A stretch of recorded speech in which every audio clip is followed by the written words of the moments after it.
Eu peço licença aos meus mais velhos e às minhas mais velhas para chegar. Tá começando mais um de muitos episódios do meu podcast, O Boteco da Patroa. Hoje meu convidado é o Feijão. Eu posso chamar ele de meu amigo do Twitter, porque eu não lembro como a gente chegou a interagir, porém hoje nós somos amigos no Twitter. Ele é atleticano, corredor amador. Eu achei muito legal que na sua bio tá lá engenheiro não praticante, eu não sabia. E ele também é presidente da Galo Runners, não falo inglês, tá? Que é um grupo de corredores não profissionais apaixonados pelo Galo. Seja muito bem-vindo, Feijão. Obrigado, Lívia. Eu sou esse apanhado de coisas aí. Você falou aí que não sabia dessa minha faceta da engenharia, né? Eu meio que distanciei da engenharia em 2018. Resolvi apostar em um sonho, num hobby, que era a Galo Runners, e vem dando certo. Mas muita gente não sabe, muita gente que me conheceu recentemente fica surpresa, né? Pô, você é engenheiro. Pô, sou engenheiro de produção. Comecei a fazer engenharia elétrica e depois mudei para engenharia de produção. E só para acrescentar um pouquinho também, eu acabei de me mudar do Santa Teresa para Santa Efigênia. Então, agora eu sou da Leste. Você continua ali na Leste. Eu sou da Leste, não só do Santa Teresa, sou um cara da Leste. Ai, que massa. Vamos começar falando de onde a gente se conheceu. Vamos falar de redes sociais e outras coisas que eu tava lendo sobre você nas suas redes. Me conta, debate racial, rede social, Twitter, a rede social da saúde mental. Como que é pra você, como foi pra você viver debates raciais e ser preto na internet, nessa loucura? Eu confesso que eu me magoava muito no meio de discussões que as pessoas parece que não queriam entender as coisas. Então assim, eu entrava na discussão e aquilo começava a me fazer mal, me deixava mal, as pessoas não querem me escutar. Já fui acusado de racismo, já teve caso de racismo reverso na rede social. Ah, mas o preto que trabalha com rede social, que nunca passou por isso, que nunca foi acusado de racismo reverso, ele tá vivendo errado na internet. E aí, mas eu trato a rede social, como uma fonte de informação. Eu gosto muito do Twitter, justamente porque é onde eu tenho informação rápida ali. Ela é rápida, dá pra você interagir com muitas pessoas. Mas eu tento cuidar que isso não prejudique minha saúde mental. Uhum. Então, de um tempo pra cá mesmo, eu resolvi que muitas vezes, não quero entrar em qualquer bola dividida. Eu não quero entrar em qualquer tipo de discussão com qualquer pessoa.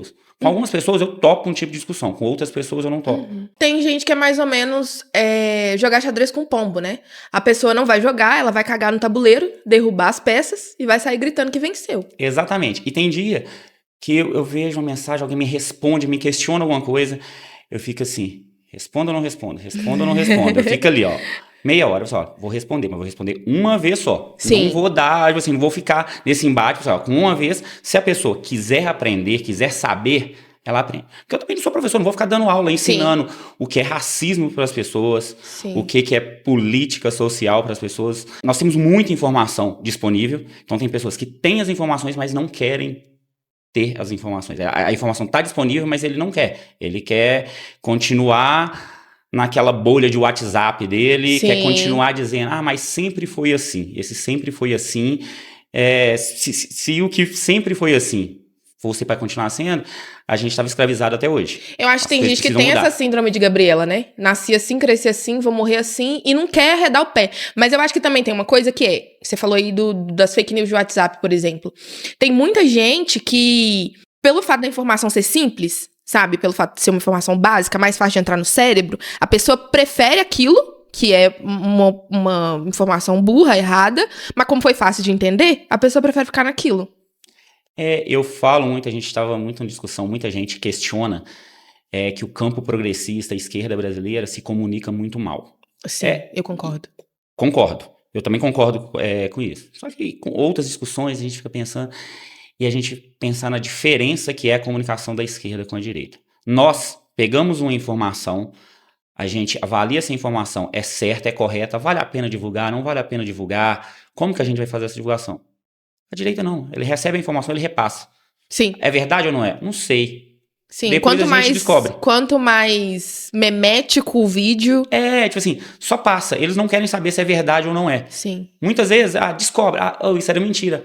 Tá, descobri depois. E só o corrigido, que o estrago já foi feito. Exato, o corrigido não alcança o mesmo número de pessoas que a mentira alcançou. Exatamente. Então, a comunicação nossa é realmente falha. Só que são métodos diferentes de comunicar. Eu não sei se nós estamos dispostos a fazer a mesma comunicação deles. Definitivamente não.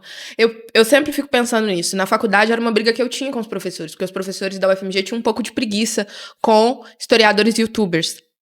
Por N experiências ruins que eles já tiveram. Mas eu ainda acho que a gente precisa tirar o pé do preciosismo que a gente tem enquanto esquerda e fazer pílulas mais rápidas. A pessoa interessada, ela vai procurar mais informação, mas ela ter isso aqui de informação certa já ajuda muito.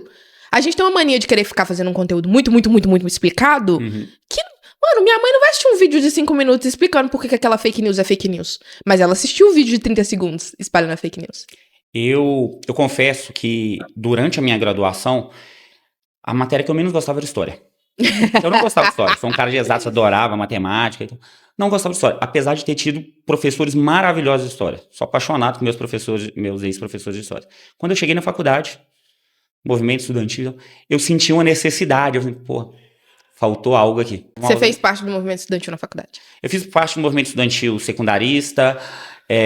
Na universidade, eu fiz parte do Grêmio de Engenharia Elétrica, do DA de Engenharia. Eu aprendi a gostar de história depois disso. Peguei meu livro de segundo grau, falei, cara, onde que tem esse livro? Deixa eu buscar ele aqui, que era mais resumido e tal, mas peraí, saber o que eu... Algumas coisas básicas que eu precisava me inteirar um pouco melhor. E nisso da agilidade que você está falando, eu comecei a ouvir um pouco de podcast também, que é um podcast que eu sou apaixonado com Vidas Negras. Sim, muito Thiago bom. Rogério, atleticano, inclusive, também. Com aquele podcast dele, eu aprendi muita coisa. E ali foi o ponto, às vezes, de partida para eu buscar mais informações sobre algo. Você acha que você é um usuário crônico das redes sociais? Por essa velocidade de informação do Twitter? Você acha que você fica muito? Eu acesso bem o Twitter para acompanhar. Eu gosto muito do Twitter. Não vou dizer que sou um usuário crônico, não. Fim de semana eu costumo dar uma desligada maior. O Instagram já é uma rede que eu não gosto. Você não uso gosta? Por obrigação. Eu uso por obrigação, digamos assim. Mas fala que eu gosto do Instagram, não. Eu gosto de estar ali no Twitter para ter acesso a informações, ver como que as pessoas estão pensando. E eu acho que... E é o primeiro lugar que a informação chega. Né? Chega ali muito rápido. Então, e muitas vezes as pessoas dizem, pô, o Twitter é muito tóxico e tal. Gente, mas quem vocês estão seguindo? Como que vocês estão construindo essa sua bolha? Exatamente. Eu construí uma bolha que tem pessoas que pensam diferente de mim, mas são pessoas que eu consigo dialogar. Mas tem gente que... É aquilo que você falou, do jogar xadrez com pombo. Sim. Ele não vai estar disposto a discutir com você. Ele só está disposto a falar.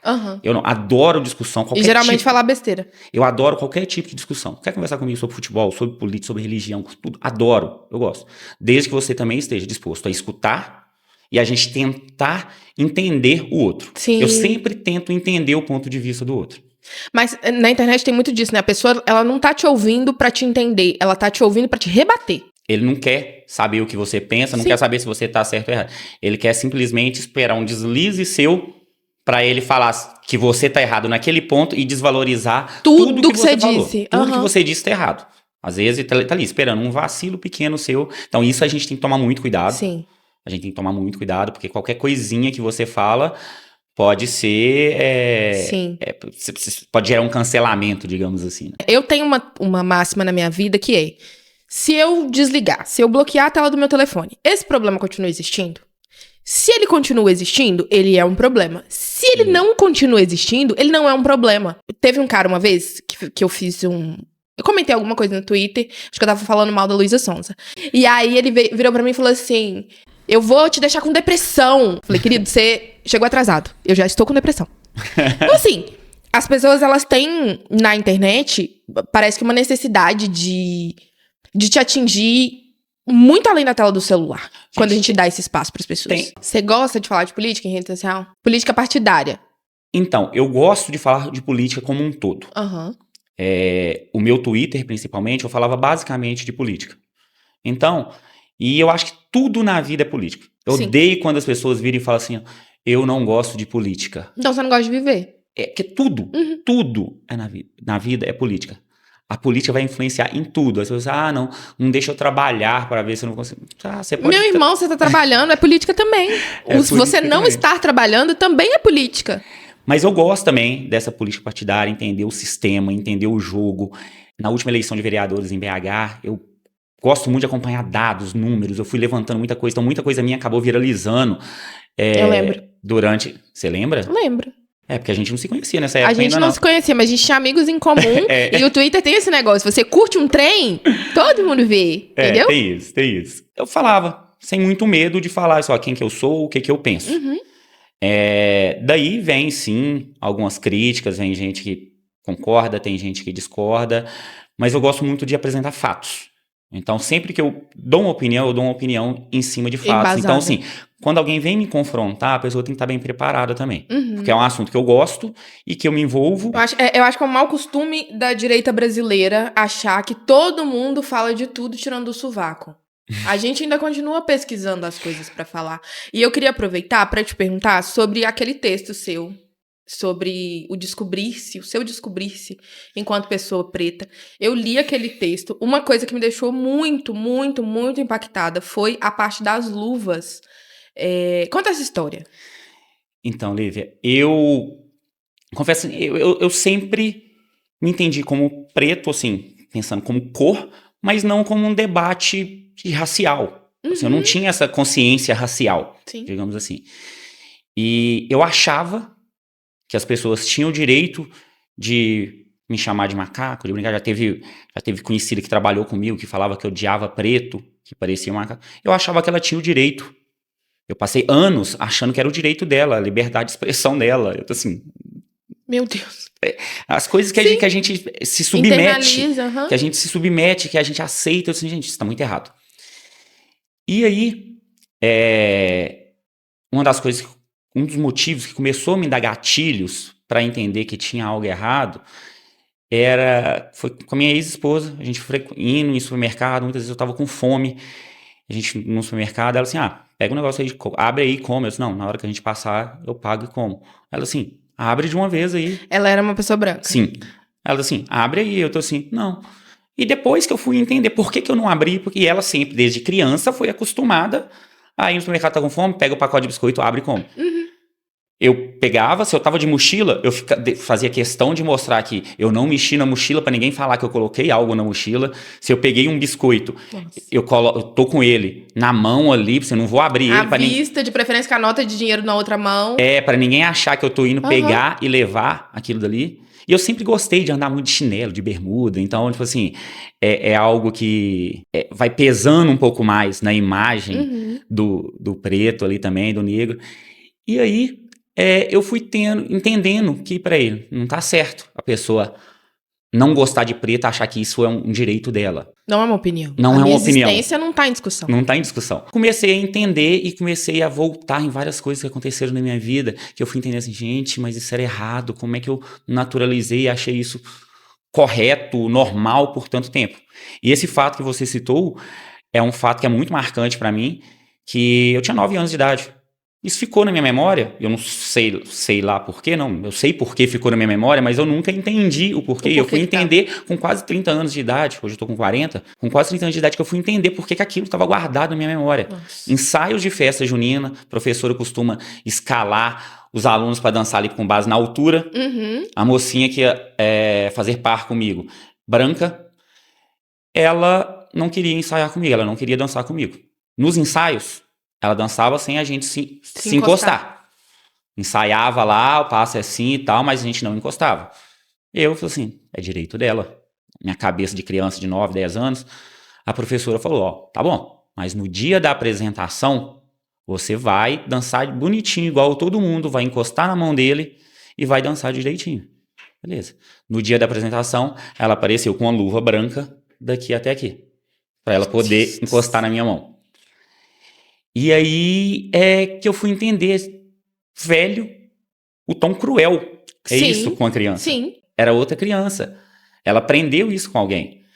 E aquilo que a gente fala muito da necessidade de representatividade em todos os meios. No meio político, na TV, no jornalismo, no esporte, qualquer tipo de liderança. A necessidade de a gente ter pessoas pretas para as pessoas se identificarem e entenderem que isso é normal. Porque para ela, eu estudava num colégio particular. Meus pais, sou de família, digamos assim, mais humilde, simples, mas um esforço que meus pais sempre fizeram foi de me colocar no melhor colégio da cidade, até onde eles conseguiram. Até a 4ª série, eu estava no melhor colégio da cidade. Eles faziam das tripas coração para pagar a mensalidade ali. Então eu era um dos únicos negros na sala de aula. Então eu era o diferente. Então assim, vários amigos, outros falaram que a criança muitas vezes ela não entende isso diretamente, ela vai aprendendo aos poucos. Não calcula a gravidade disso. Não calcula. Mas ela, algumas já tinham um caráter racista mais descarado. Que você vai aprendendo dentro de casa. Falando de criança, um outro caso, eu saindo do supermercado, de chinelo, com as sacolas. Uma criança, eu passando na porta assim, com as sacolas do supermercado, uma criança me pergunta se eu era ladrão. Deveria ter uns 5 anos de idade. Aí eu não vou brigar com uma criança. Sim. Não sou. Por quê? Não, você parece os ladrões que eu vejo na TV. Você sabe, a gente não mostra, os ladrões brancos não são mostrados. Sim. E eu falei, mas toma cuidado, tem muito ladrão de terno e gravata por aí, viu? Aí na hora que eu passei de volta na porta, eu fui num lugar, voltei, passei de volta, ele veio correndo atrás de mim. Aqui, verdade, no joguinho meu lá, tem um ladrão que usa terno e gravata vermelha. Pois é, e tal. E nisso a mãe dele, desesperada, gritando pra ela, tava no salão, volta aqui, onde é que você tá indo? Com quem que você tá conversando? E tal. Então assim, provavelmente, sim, daí de casa, daí que veio. Que ela desesperou na hora que ele foi atrás de mim pra conversar. Não, e na hora que ele falou isso comigo, eu tinha parado em frente a uma banquinha de livros que tem lá no Caiçara, que o pessoal coloca pra deixar, quiser trocar os livros e tal. Eu tinha parado pra ver o que tinha ali. Aí ele chegou me fazendo essa pergunta. Meu Deus.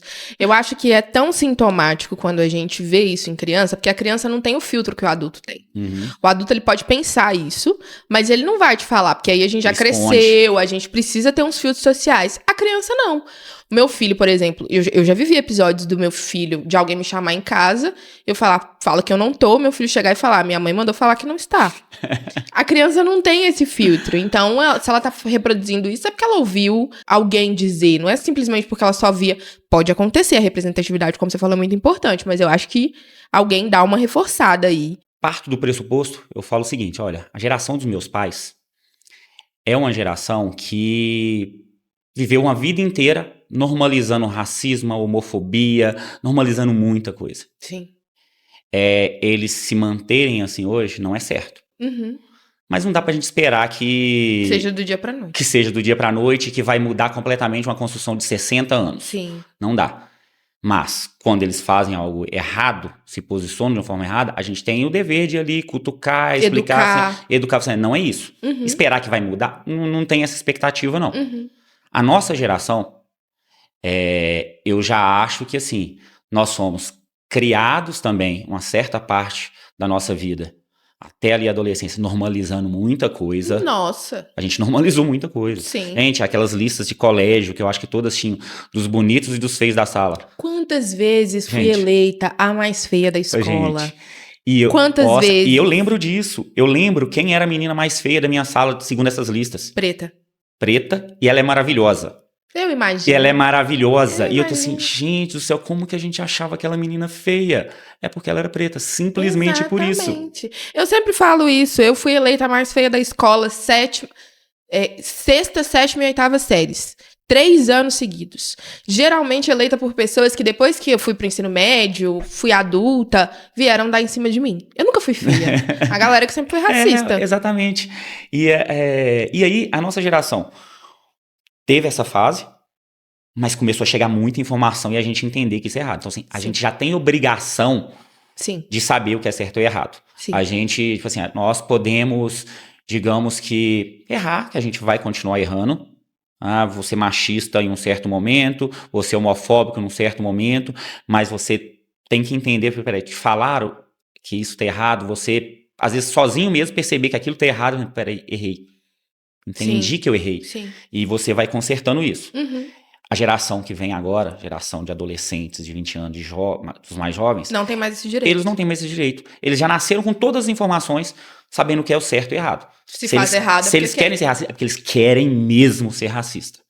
Aí esses aí não tem desculpa, não. Tava lendo seu texto e percebo muito esse sentimento da dificuldade de quanto mais clara a sua pele, mais difícil esse momento de se entender como preto e essas implicações, né, que tem de se entender quanto preto. Eu sou uma mulher preta de pele escura, então eu sou preta desde sempre, desde que eu nasci. Você sempre soube isso. Mas eu vivi um momento de me descobrir negra e não me olhar no espelho e falar, olha, eu sou preta. Mas isso que você falou, de entender que certas brincadeiras não eram normais, de entender que certas falas não eram normais, de entender que algumas coisas não era direito daquelas pessoas. Mas não há dúvida de que eu sou uma mulher preta.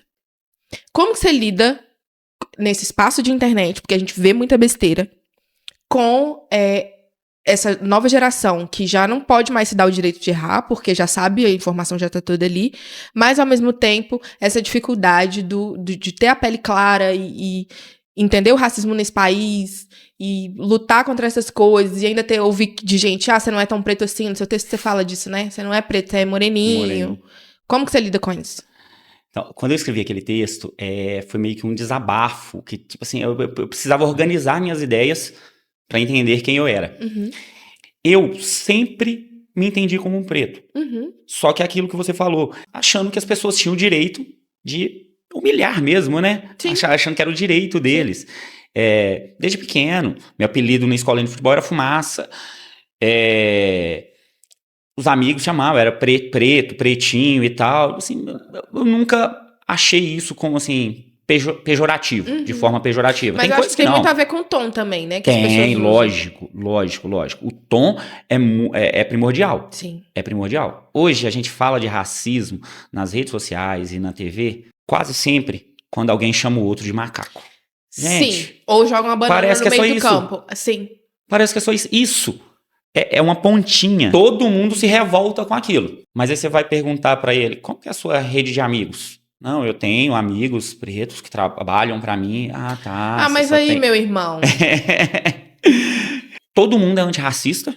Todo mundo é antirracista e o racismo tá aí, existindo o tempo inteiro. Aquilo, a conta né? não fecha. A conta não fecha. A gente que é preto sempre conhece um preto que sofreu racismo. Mas as pessoas brancas nunca conhecem um racista. Nem elas são e nem elas conhecem. Nunca conhece. Eu me entendendo nesse processo, aquilo que muitas vezes as pessoas falavam comigo quando eu era mais novo, quando eu era uma criança, quando eu era um adolescente, você não é preto, você é moreninho. Eu gostava. Eu quero ser taxado de preto. Taxar de preto pode não ser legal. Mas não é legal. Que aí a gente vê na televisão, o preto ladrão, o preto bêbado, o preto agressor de mulheres. Era essa a representatividade que a gente Exatamente. tinha. Na TV, nas novelas, nos seriados de comédia. Uhum. A comédia tratava... O Zorra Total pra gente que viveu anos 2000, gente, meu amigo. Gente, os Trapalhões, o Mussum, gente. O gênio que era o Mussum. O pecado que fizeram com ele, né? O gênio que era o Mussum. Eu confesso que até pouco tempo atrás eu achava que o Mussum tinha morrido de cirrose. Sim. O cara mal bebia, velho. Sim. Era um personagem, mas era o personagem que cabia aos negros. Era essa caricatura do alcoólatra. Sim. Era isso que se dava espaço na TV. Uhum. Me chamavam de moreninho, eu gostava. A partir do momento que eu comecei a me entender, eu disse, não, peraí, não sou moreninho, não, sou preto. Eu queria chocar as pessoas, eu assim, não, mas você não é não, mas qual o problema de ser? Por que você acha que eu não sou preto? Por que você, seria ruim? Por que você quer que eu não seja? Sim. Não, você é legal e tal. Mas preto não é legal. Olha! E tem gente que vai... E assim, quanto mais falam, pior a coisa vai ficando. Eu amo fazer isso. Então, eu passei a me afirmar mais. Mostrando que nós somos negros e que nós podemos ser, que não tem problema nenhum quanto a isso. E que a gente é diverso. E que a gente é diverso e que não existe uma competição também. De quem isso me mata, mais. Sim. Vai ter gente que... Sim, vai ter gente que vai... sofrer casos de racismo mais explícito que o outro. Só que eu não tô competindo com quem sofre mais, não. Sim. A gente tá lutando para que o racismo acabe. Vai acabar? Nunca vai acabar. Mas a gente precisa reduzir isso. Sim. Da forma que tá, não dá. Sim. Eu fico sempre incomodada com essa posição de falar de partitude na perspectiva de nós estamos disputando quem se lasca mais nesse país, uma vez que estamos todos lascados. Então, todo mundo se lascando e a gente vai competir entre a gente. É o que eu falo também, isso daí eu vou julgar agora um pouquinho pro campo da política, que é o que a esquerda faz muito também. A gente fica brigando entre a gente. Mas eu queria que você falasse um pouco da sua equipe de corredores. Eu sempre vejo você postando e tal, eu só vejo, bato palma, dali a me engajar a correr, realmente não vai acontecer. Mas eu acho muito legal, acho muito massa. E eu sei que vocês têm se preocupado com ações sociais também. Conta um pouquinho do que é esse trabalho.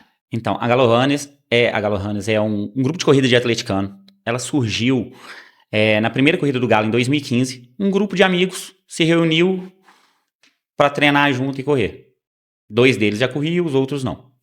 Passada a corrida do Galo, nós fomos em um outro evento de corrida, um amigo nosso, tem umas cortesias de uma prova, vocês querem participar? Vamos. Vamos todo mundo com camisa do Galo? Vamos todo mundo com camisa do Galo. Vamos todo mundo com camisa do Galo. Passou um tempo, vamos fazer uma camisa pra gente? Vamos. Era para um grupo de amigos apenas. A primeira corrida que a gente apareceu com essa camisa, as pessoas viravam assim, aqui, como é que eu faço para fazer parte? E eu assim, fazer parte de quê? Não, da equipe de corrida. E eu, cara, não é uma equipe de corrida e tal. A gente foi se entendendo aos poucos. A Galo Runners hoje é minha vida. Eu falo que mudou muito a minha vida. Eu tava num processo... quando eu larguei a engenharia, eu tava num processo que eu tava assim, super saturado, estressado. Então, assim, cara, não tá dando certo mais isso daqui. Resolvi apostar num hobby que era a Galo Runners. Ela já vinha funcionando por um tempo. Então, assim, agora eu preciso profissionalizar esse negócio, fazer esse negócio girar e dar dinheiro. Sim. E tá acontecendo. E aí, desde que nós começamos, eu sempre acho que a gente tem um poder de mobilização muito grande. Então vamos usar esse poder de mobilização para o bem. Então, sempre que eu posso, a gente está ali fazendo alguma campanha, alguma ação social, desde sempre. Eu sempre fui muito envolvido com isso. E uso a Galo Runners para isso. Tem um projeto social no Alto Vera Cruz, que é parceiro meu. Às vezes estavam precisando de alguma coisa. Vamos fazer um evento para arrecadar coisas para lá. Teve um ano que foi muito massa, que foi na pandemia. Nós buscamos 100 cartinhas no Alto Vera Cruz e no Castanheiras, e as crianças pediram coisas variadas, presentes variados. E aí tinha criança que pedia uma bola de plástico, tinha criança que pedia uma bicicleta. Você não precisa dar bicicleta, não, e tal, você pode dar outra coisa, um carrinho, alguma coisa assim. Eu tô assim, gente, mas é um sonho de uma criança. A criança não tem noção de quanto custa o sonho dela. Sim. Nós vamos fazer o sonho dela acontecer. E a gente conseguiu entregar todos os 100 presentes, arrecadar, fizemos uma campanha massa e tal. Hoje, por exemplo, tem alguns projetos dentro da corrida que eu tenho uma parceria muito legal. Um é o UPA, que é Unidas pelo Autismo, que é um grupo de mães de autistas, que na última corrida do Galo, na corrida da Arena MRV, eu fiz questão de proporcionar que eles levassem essas crianças para participar. Porque eu acho que, tipo assim, muitas vezes a gente faz um evento só para cadeirantes, um evento só para autistas. Não, gente. Isso é legal também. Vamos de juntar a galera. Isso é legal também. Sim. Mas é importante que a gente comece a aceitá-los no meio da gente, normalizar a presença deles e entender que os PCDs têm os mesmos direitos e são capazes de fazer as mesmas coisas que a gente. Exatamente. São capazes de ocupar os mesmos espaços que a gente. E as adaptações necessárias, elas não prejudicam as pessoas que não são PCD. Então não custa você fazer as adaptações para que as pessoas que têm alguma necessidade diferente estejam ali também. Exatamente. E aí dentro da corrida, além dessa parceria que nós fizemos nos últimos eventos do Galo, tem o Corre Pra Ver, que é um projeto que eu acho maravilhoso, que corre com deficientes visuais. Hoje tem uma porrada de deficientes visuais, porque tem muitos guias, muitas pessoas que estão preparadas para fazer isso. E o meu xodó, que é o Pernas de Aluguel, que é um projeto que eu sou apaixonado. Ontem eu corri com eles, inclusive, que a gente corre com cadeirantes. Então a gente tem o triciclo, bota o cadeirante, a gente proporciona uma experiência maravilhosa. Na maioria das vezes são crianças, adolescentes, às vezes corremos com alguns adultos também, mas é um projeto que eu sempre estou participando e sempre que eu posso, a Galo Runners está apoiando também. Eu sempre busco usar essa força, esse potencial da Galo Runners para alavancar esses outros projetos também. Porque, assim, sou atleticano, não escondo de ninguém, a torcida do Galo é uma potência. Sim. Então a gente tem que usar isso pro bem. Se a gente tem uma ferramenta, se a gente tem um meio ali, vamos usar isso da melhor forma possível. Não simplesmente, eu poderia simplesmente juntar a galera para correr, vender minhas camisas Pronto. E tal. Vejam, a gente tá chegando no final, mas antes, um quadro que a gente tem aqui no podcast chamado Foto na Hora Foto. Nesse momento, eu preciso que você me conte um momento na história do mundo, qualquer momento da história do mundo, que você gostaria de ter estado presente, não para participar, mas para tirar uma foto, um clique que só você ia ter daquele momento. Em vários momentos da história que eu falo assim, queria estar ali, queria ter visto o que realmente aconteceu e tal. Mas muitos momentos, principalmente nos momentos de destaque negro na nossa história, na história mundial, na história brasileira, são muitos momentos tristes. Queria estar lá para tentar fazer algo diferente, para ajudar na revolta, para ajudar... Mas são momentos tristes. E eu tô assim, não queria bater uma foto desse momento. Não queria bater uma foto desse momento. Muito pensando, eu assim, cara, na posse do Nilo Peçanha, primeiro presidente negro brasileiro. Foi um momento marcante da história brasileira. E que a gente negligencia muito. Que a gente negligencia, a gente fala pouco sobre isso. Você pode julgar de milhões de formas. Fez um bom mandato, uma boa gestão. Muito se fala que ele escondia que ele era negro também. Assim. Não, mas foi um negro ocupando aquele espaço. E aí, eu vou entrar num outro pedacinho que eu acho que é muito parecido quando a gente vira e fala assim, quando a gente vê alguém que nasceu da favela, algum negro chegando no povo e fala assim, a favela venceu. A favela não venceu, gente. Vitórias individuais não são conquistas coletivas. E foi isso que aconteceu com o Nilo Peçanha. Foi um político de sucesso brasileiro, mas ele foi sozinho, foi um ponto. Sim. Então, temos outros pontos por aí, mas são pontos isolados. E eu acho que tem a ver também com a disposição do indivíduo. Às vezes o indivíduo preto que ascende certo espaço, ele não tá preocupado em ter outros indivíduos pretos junto com ele. Ele tá preocupado em vencer. Eu acho que tem 2 pontos aí. Um ponto realmente existe isso, vai ter gente que vai chegar lá e não... É uma guerra de poder, né? Sim. Eu não quero outro igual a mim. Eu quero ser o melhor. Sim. Eu sou o melhor. Se alguém chegar aqui e me passar, eu não quero isso. Então, assim, eu posso ajudar os outros ali até certo ponto. Dali pra frente, eu não vou ajudar mais não, senão ele pode... Fica melhor que eu. Ele pode ficar melhor do que eu. Mas tem um outro ponto também, um outro fato, que eu gosto de tentar entender também, que muitas vezes, a pessoa chega ali, ela tá brigando contra um jogo de poder grande, e que realmente, para elas, ela faz um julgamento. Eu me mantenho aqui, fazendo pelos nossos, ou eu compro essa briga, meto o pé na porta. Essa briga, meto o pé na porta, mas corre o risco de eu ser escorraçado daqui também. Sim. Então, assim, são 2 fatos. Medir água e fubá, como diria minha avó. Sim, o que vale a pena fazer? Eu acho legal isso que você falou, assim, de que quando a gente pensa na história dos pretos, a gente tá sempre se lascando. Mas eu acho também que é papel nosso, enquanto, enfim, pessoa pensante que tá disposto a produzir, falar mais sobre os nossos momentos de sucesso, de alegria também, pra gente conseguir criar novas memórias. A gente tá caminhando pro final, mas antes, fala pras pessoas suas redes sociais, onde que as pessoas te acham, como que te segue, como que acompanha seu trabalho. Então, pra me seguir, pessoal, muito fácil, tanto Twitter ou Instagram, @ofeijão13. Lá você vai achar informações de corrida, vai achar papo de boteco, vai achar papo de corrida, projetos sociais, tem muita coisa legal que a gente vai publicando e que a gente vai comentando por lá. Aproveita para seguir também o meu podcast nas redes sociais, @Boteco da Patroa Cast, e as minhas redes pessoais, @Patroa mesmo. Mas eu tô achando muito massa a sua nova empreitada, não falei no começo, mas você tá pré-candidato a vereador aqui em Belo Horizonte. Tô achando muito, muito, muito massa a sua jornada, muito massa o seu trabalho, continue. Não se perca naquele espaço, é muito importante, mas é muito massa o que você tá fazendo. Então, muito obrigada. Mesmo, que bom que você veio.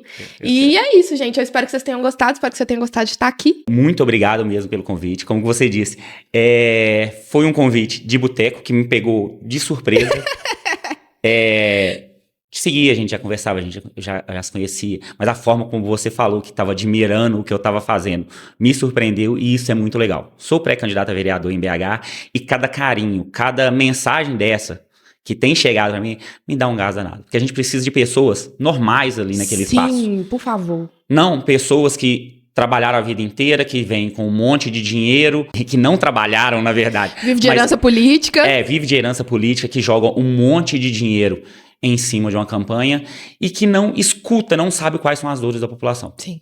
Eu acho que é um problema muito grande nosso. A elite intelectual política brasileira querer falar o que o pobre quer.